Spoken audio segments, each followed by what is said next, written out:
Hi, my name is Taylor Cass Talbot. I work for the organization Women in Informal Employment, Globalizing, and Organizing. I'm based in the United States, in Oregon, where I also work for a local waste picker association called Ground Score.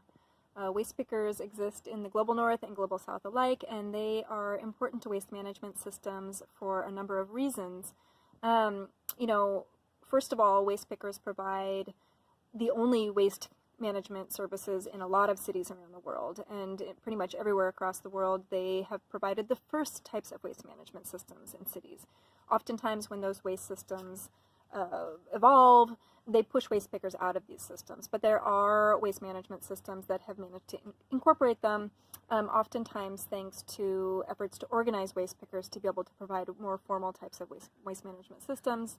But we even know that waste collection systems that seem relatively formal, like we have in the United States, these systems still accommodate waste pickers in a lot of cases, and they're still really important from an environmental perspective, both in promoting zero waste systems, but also in improving recycling and sorting of materials.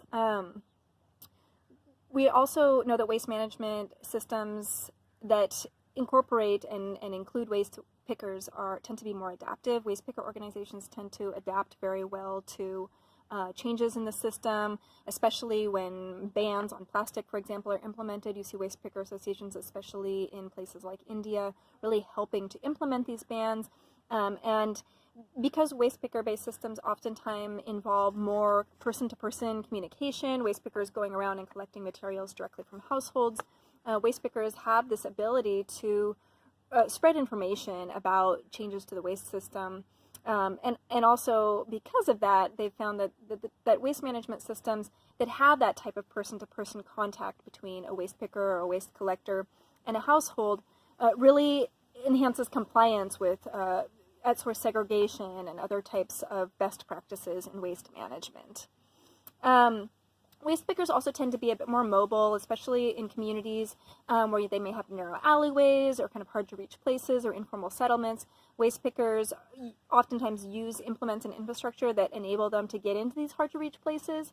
Those communities oftentimes too are places that might not have complete waste collection services. And so waste pickers can often provide waste collection services to places that other infrastructure might not be able to reach, which also has impacts in preventing marine pollution or, generally, waste pollution reaching the environment. Waste picker-based systems tend to be also very effective when in reaching their own communities, right? So a lot of waste pickers come from impoverished communities, and so they're able to really sensitize and educate those communities better than other types of the population.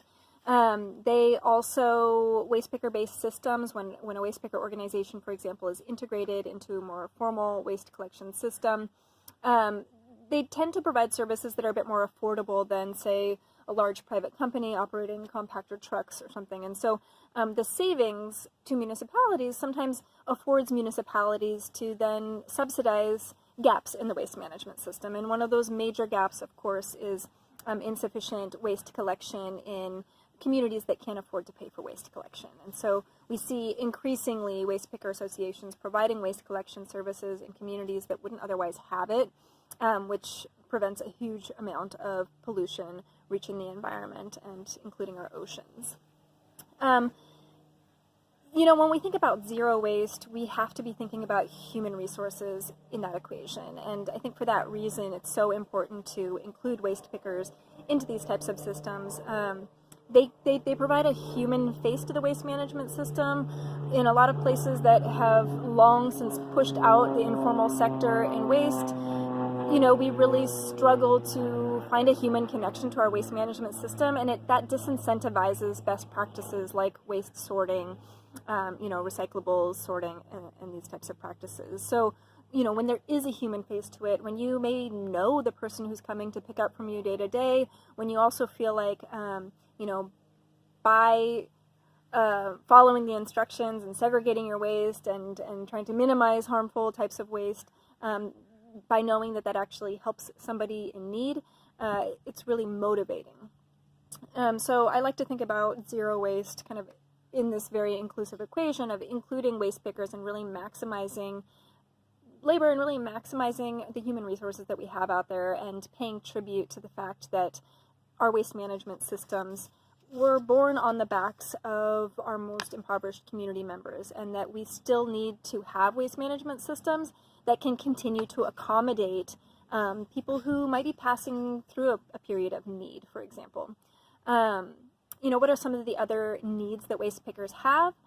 One being inclusion in research. So often waste system research does not take into account the informal sector. And these are the types of studies that are informing waste policies, that are informing new waste systems. And so if they are ignoring entire sectors of the society, then those waste systems are inevitably going to exclude the informal sector. Waste pickers need inclusive engagement processes. They need, to be included in multi-stakeholder fora. They need to be, policymakers need to find ways to understand and engage waste pickers to understand how to include them into systems.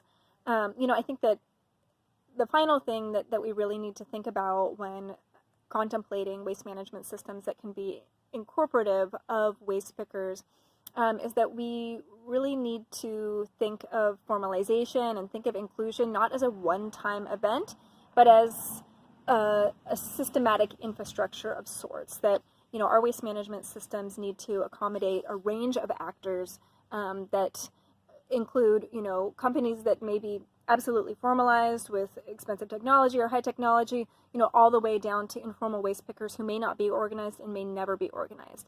And then everything that exists in between. Our systems thrive in diversity, and I think our waste system also thrives in diversity. We need to be able to provide not only the lowest of the low barrier opportunities for people to continue to use waste as a resource if and when they need it, but that also a system that provides them a step up from that. Say they want to organize, say they want to have their own recycling depot or some more formal manifestation of their work. They should also be able to do that, and we need to have economies and infrastructures that accommodate that.